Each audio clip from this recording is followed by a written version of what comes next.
Bonsoir à tous, ravi de vous retrouver pour le 19h. Voici les titres de l'actualité de ce samedi. Face à la détérioration de la situation épidémiologique due au Covid-19, le discours royal du 20 août constitue un appel fort au patriotisme et à la responsabilité citoyenne en temps de pandémie. Dans un instant, un discours de vérité pour un sursaut national. Covid-19, la spirale des chiffres toujours à la une, 1565 nouvelles contaminations, 41 décès, la situation s'aggrave. Comment briser la chaîne de propagation du virus? Nous en parlerons en direct avec un épidémiologiste, le professeur Mohamed Amin Barrahou. Pas de baisse de régime face à un virus qui fait des ravages. Des quartiers sont barricadés, des villes durcissent les contrôles et l'élan de sensibilisation se renforce de jour en jour. Avec au programme, nous verrons à Sidi Al-Altazi la quarantaine pour les cas contacts et la distribution de masques pour les démunis.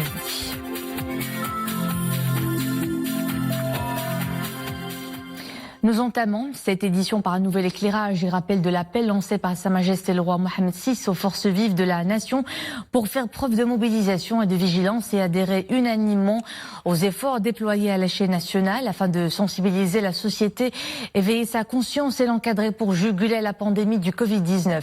C'était lors du discours adressé jeudi à la nation par le souverain à l'occasion du 67e anniversaire de la révolution du roi et du peuple. Mohamed Aïlishkar. Concomitamment aux mesures initiées par les pouvoirs publics pour juguler la pandémie, j'appelle les forces vives de la nation à faire preuve de mobilisation et de vigilance, et particulièrement à adhérer unanimement aux efforts déployés à l'échelle nationale afin de sensibiliser la société, éveiller sa conscience et l'encadrer. Sa Majesté le roi Mohamed VI fait remarquer que certains ont confondu levée du confinement et fin de la maladie, alors que d'autres ont affiché un laisser-aller et un relâchement inadmissibles. Dans le discours que je te livre aujourd'hui, mon intention n'est pas de t'adresser des reproches, je tiens plutôt à te faire part expressément de mes appréhensions quant à une éventuelle hausse exponentielle des cas de contamination et de décès. Cette situation impliquerait, à Dieu ne plaise, un retour au confinement total et risquerait de provoquer de notables répercussions psychiques, sociales et économiques. Sa Majesté le roi Mohamed VI explique également que agir en bon citoyen, c'est avant tout se soucier de la santé et de la sécurité d'autrui. Et être solidaire, ce n'est pas seulement aider autrui matériellement, c'est surtout, dans cette situation, éviter d'être potentiellement un vecteur de contamination pour les autres. Le souverain se dit convaincu que les Marocains sauront servir au mieux les intérêts du peuple et du pays et qu'ils seront capables de relever le présent défi, révélant ainsi leur civisme et remplissant les devoirs d'une citoyenneté agissante. À présent, le point sur la situation épidémiologique, situation encore une fois marquée par le triste record du nombre de décès en 24 heures. 41 personnes ont succombé au virus. Autre indicateur au rouge, 1565 nouveaux cas d'infection pour 841 guérisons.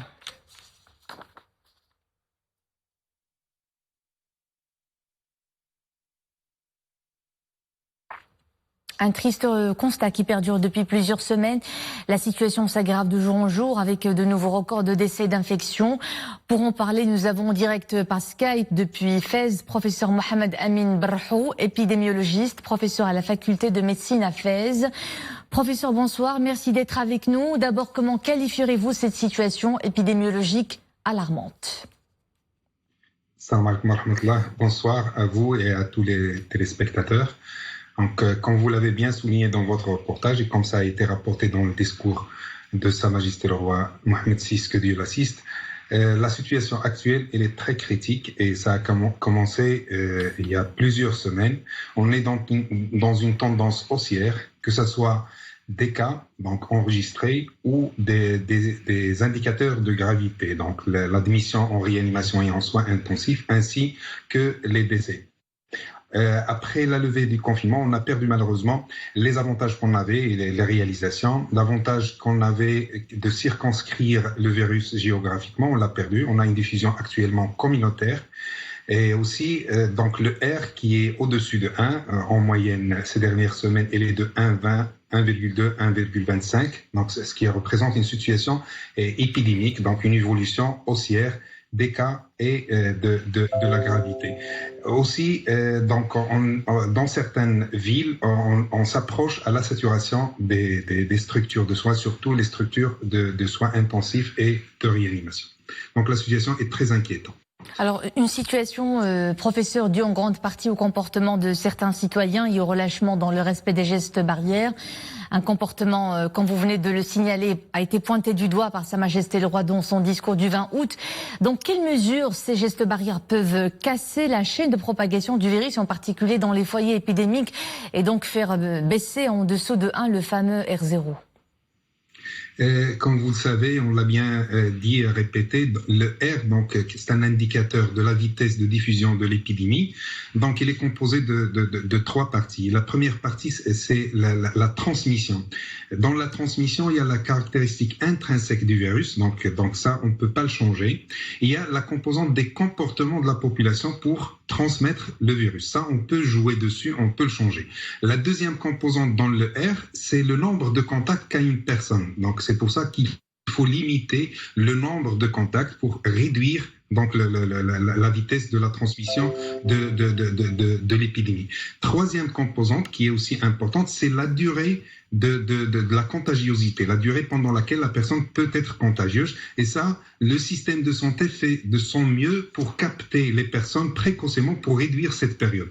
Donc la composante principale qui reste entre nos mains, surtout en l'absence d'un vaccin, surtout en l'absence d'un traitement spécifique, c'est les mesures individuelles, que ce soit les mesures d'hygiène, les mesures barrières pour réduire la densité, le nombre de contacts et pour réduire la transmission des virus. Ce sont des mesures qui nous paraissent simples, mais ce sont des mesures qui sont simples mais efficaces, mais à condition qu'elles soient appliquées par la majorité des gens.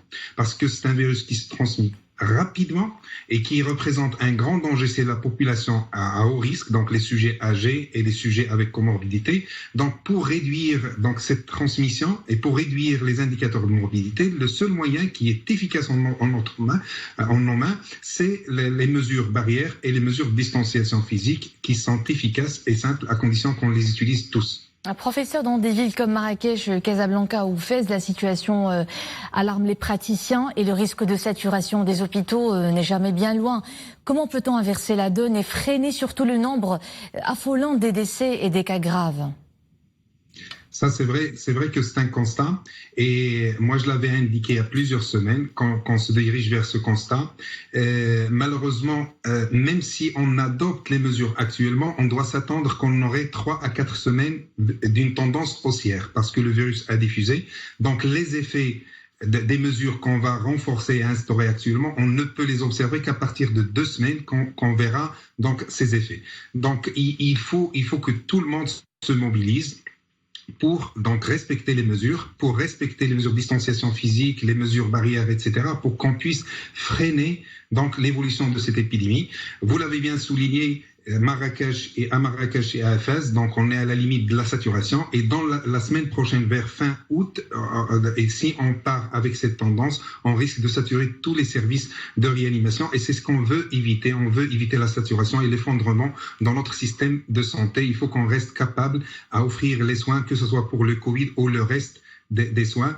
Et puisque c'est une maladie de santé publique qui se transmet par nos comportements, il est très important que tout le monde soit responsable et assume sa part de responsabilité collectivement et individuellement pour qu'on puisse donc gagner cette guerre.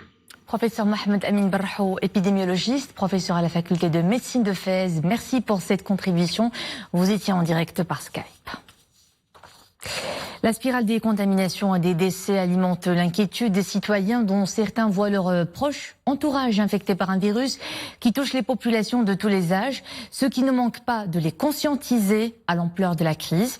Une crise qui risque de s'amplifier si le comportement général ne change pas. Et là, il s'agit en l'occurrence du respect des gestes barrières. Nous avons recueilli ces réactions à Rabat. Reportage Abdel Fattah Zouine et Oumaima Ramli.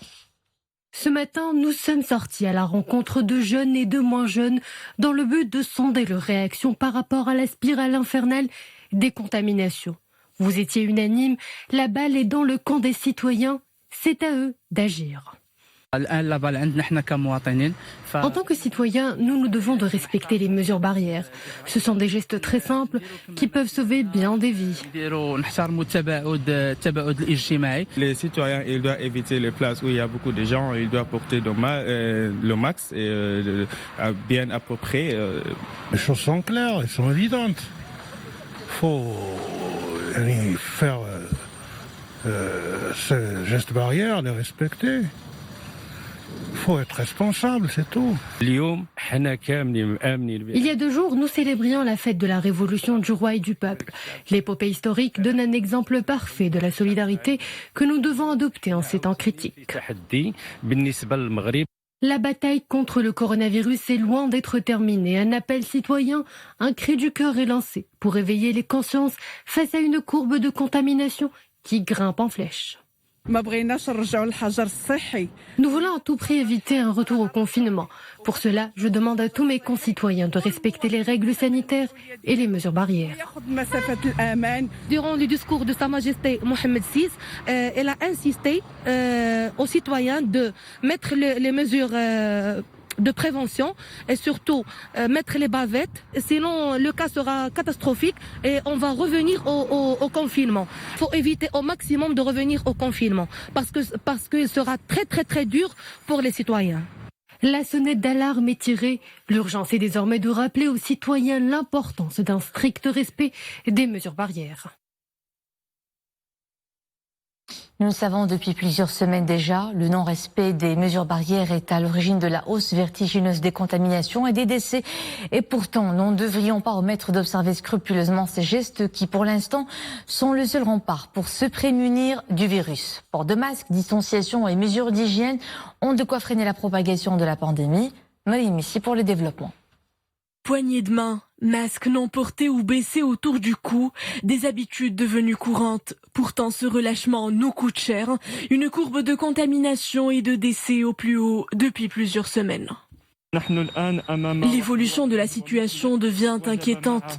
Nous devons nous doter d'un sens de responsabilité et de patriotisme pour parvenir à une sortie de crise. Malheureusement, les consignes des autorités sanitaires n'ont pas été respectées. Il est grand temps que la population adhère aux mesures de prévention prônées. Certaines personnes, même souffrant de déficiences immunitaires, continuent de vivre normalement sans protection. Ils sortent sans masque ou le mettent sous le menton. Nous devons avoir le sens du sacrifice. C'est le seul moyen pour stopper la propagation de ce virus, loin des comportements irresponsables et dénués de civisme de la part de certains citoyens. Des comportements individuels mais décisifs pour gagner ensemble le combat contre un virus ravageur sans avoir à recourir à un reconfinement. Si nous continuons à ne pas prendre nos précautions, nous risquons le pire. Restez chez vous, ne sortez qu'en cas de nécessité majeure. Une fois à l'extérieur, n'oubliez pas les règles de la distanciation sociale. On espère ne pas revenir au confinement, mais pour éviter un tel scénario, nous devons faire montre d'adhésion. Arrêtons de faire fi des mesures qui nous sont dictées par les autorités. Avec la résurgence des infections dépassant chaque jour 1 millier de cas, pas droit au relâchement. Meilleur rempart hygiénique contre le virus, le port du masque est plus que jamais de rigueur pour limiter les risques pour les uns et pour les autres. Le masque est subventionné par l'État, donc ne coûte pas cher. Nous devons apprendre à le mettre partout et surtout le changer toutes les 4 heures. L'État a fait le nécessaire. Maintenant, la balle est dans le camp des citoyens. C'est à nous de rejoindre cet élan de solidarité nationale.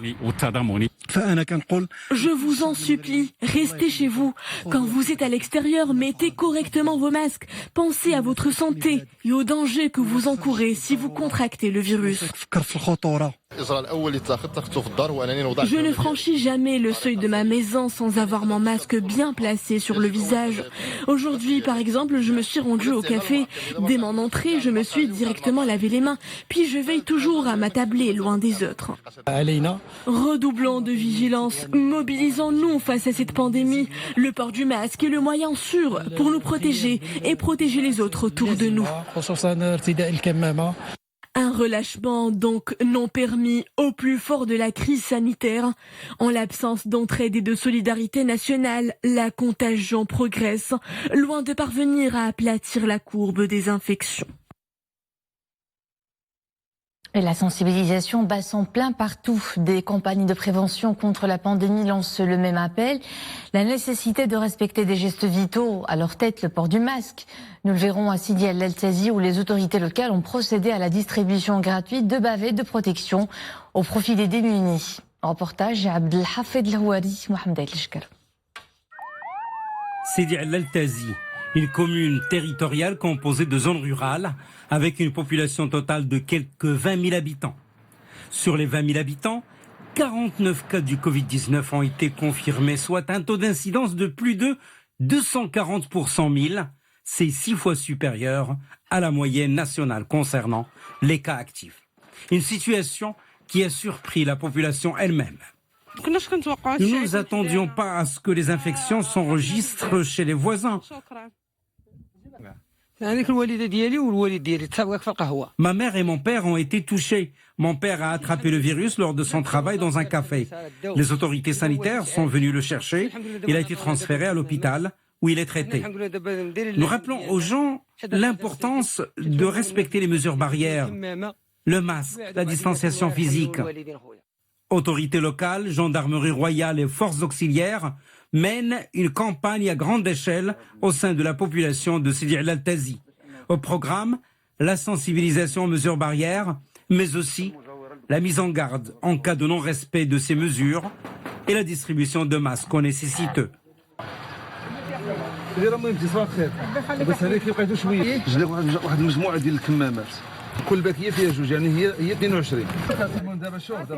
Pour la seule journée d'hier, la campagne a bénéficié à l'association Dakhla, association forte de 600 membres, et au Douar Shriblat, d'une population de 1400 habitants.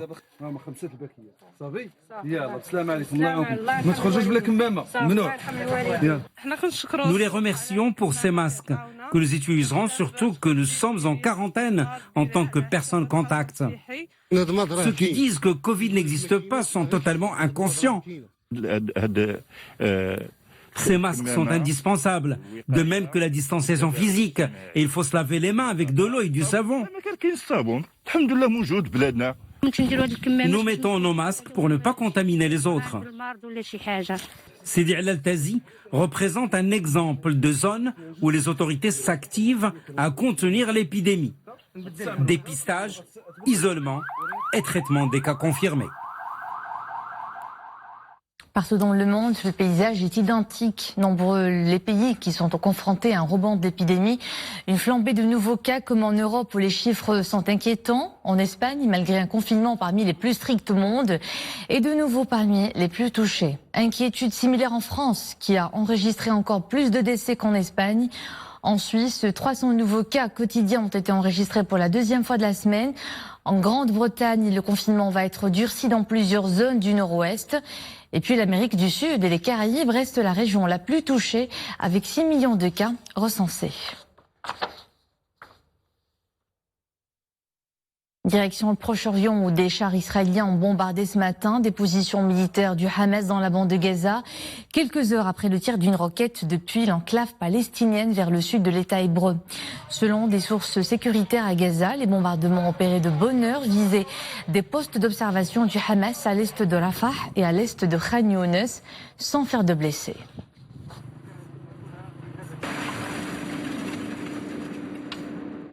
Les aides humanitaires acheminées au Liban sur haute instruction royale après le sinistre de l'explosion du port de Beyrouth, saluées par des artistes libanais, Asih Lani, Rami Ayash, Najwa Karam et bien d'autres célébrités du pays du Cèdre ont exprimé leur gratitude à Sa Majesté le Roi pour ce geste noble et généreux. dédié à soulager les maux d'une population dévastée par une tragédie d'ampleur. Les médecins déployés dans le cadre de l'hôpital militaire de Kompagne continuent à assurer des prestations au profit des nombreux blessés et patients des capitales libanaises. Cette structure médicale a été visitée par le grand chanteur Walid Tawfiq, que vous aurez reconnu sur ces images.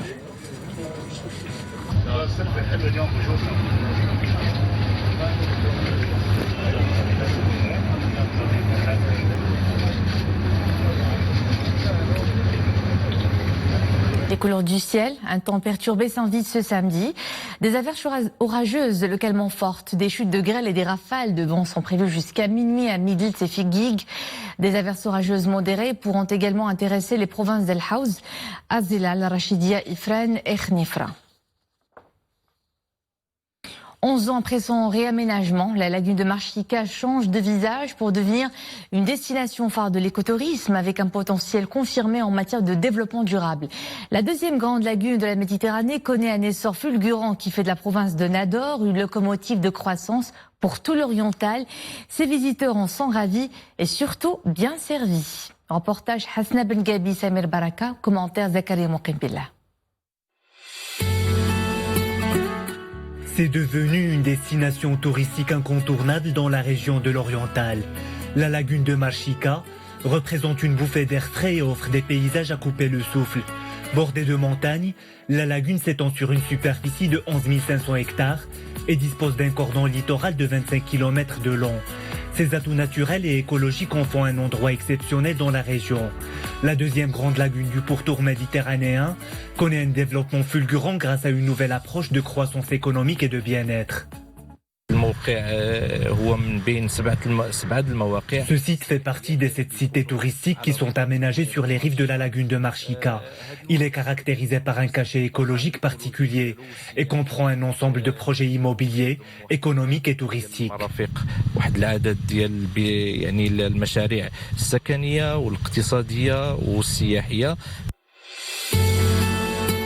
L'aménagement de la lagune cible aussi le développement d'un tourisme haut de gamme.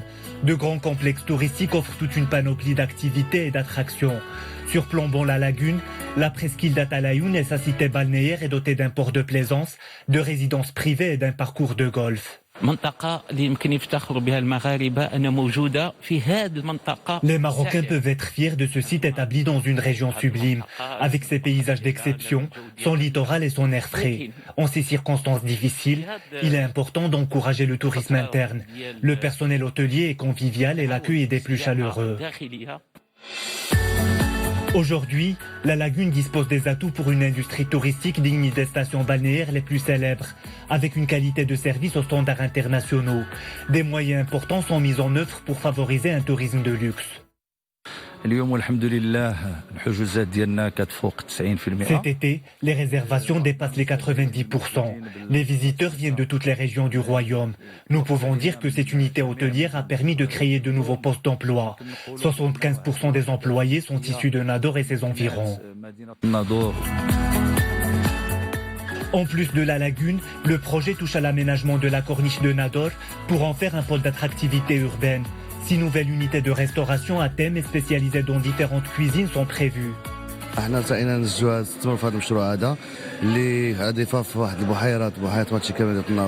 Nous avons investi dans ce projet sur les rives de la lagune Marchika pour apporter une valeur ajoutée à ce projet. Grâce à des prix convenables et des équipements de qualité, nous voulons drainer les visiteurs nationaux et étrangers. L'objectif est aussi de contribuer au développement touristique de la région. Pour le premier septennat, allant de 2012 à 2019, l'ensemble des travaux réalisés ont nécessité un investissement de 5 milliards de dirhams. 20 autres milliards de dirhams seront débloqués pour les autres tranches du programme entre 2021 et 2028. Voilà donc pour l'essentiel de l'actualité de ce samedi. D'autres titres de l'actu à 21h avec Mrem Laofir. Passez un agréable week-end.